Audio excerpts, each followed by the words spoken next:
Би өөр яг иймэрхүү хэрэгээр явж исэн болохоор мэдчихээн. Энэ бол яг классик одоо залуучдын амийг хордог, дууг нь хордог тийм арга байгаа. Нуур хэцэг юм тэ хамааралтай. Би одоо яг пост хийснээсээ болоод эрүүгийн хэрэг, лайв хийснээсээ болоод тэ зөрчлийн хэрэгээр ингээд ялагдчихаар татагдаад 2 жил шахав ингээд шүүх цагтаа прокуророор явж исэн. Би мэдчихээн, мэдвэл үг чинь байцаалт өгч исэн, талсан сэргийлэх арга хэмжээ авч исэн. Энэ үед яадаг вэ гэхээр ерөөсө хэн гомдол гаргасан нөхд мэдэгддэггүй. Зүгээр нэг их бүгийн адуун тушаалтан ч гомдол гарч болно. Тэр цагдаагийн албан хаагч байж болно. Тэрөөсө юу ч яаж зохиож болох боломжтой байхгүй.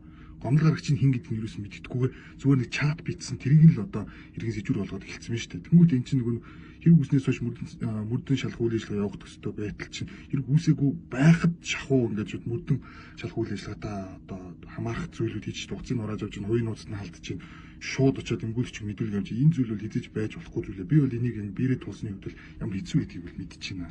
За энэ зүгээр л үзэл бодлоо илэрхийлсэн төлөө ингэж амар цагтаас ирлэгтэр тулцсан юм уу? Энэ асуудлыг яаж шийдэх гээд байгааг нь юусоо ойлгомжгүй.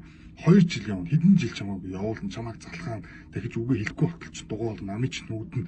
Энэний эсрэг тэмцэх хэрэгтэй. Нөгөө үзэл бодлоо илэрхийлээд байдаг залууч нь хайчуу. Гинт 4 жил болонгууд нэг үзэл бодлоо илэрхийлдэг залуучууд би үзэл бодлоо илэрхийлмээр энэ лекц тавьдаг залуучууд хайчуу. Нөгөө сайхан дуучид нь хайчиж үзэл бодлоо илэрхийлж одоо. Эсвэл үзэл бодлого юм та нар? Яс үзэл бодлоо илэрхийлэх завгүй шүлгийн номных нь нээлтэнд хувцас бэлдээ сууж гэнэ үү?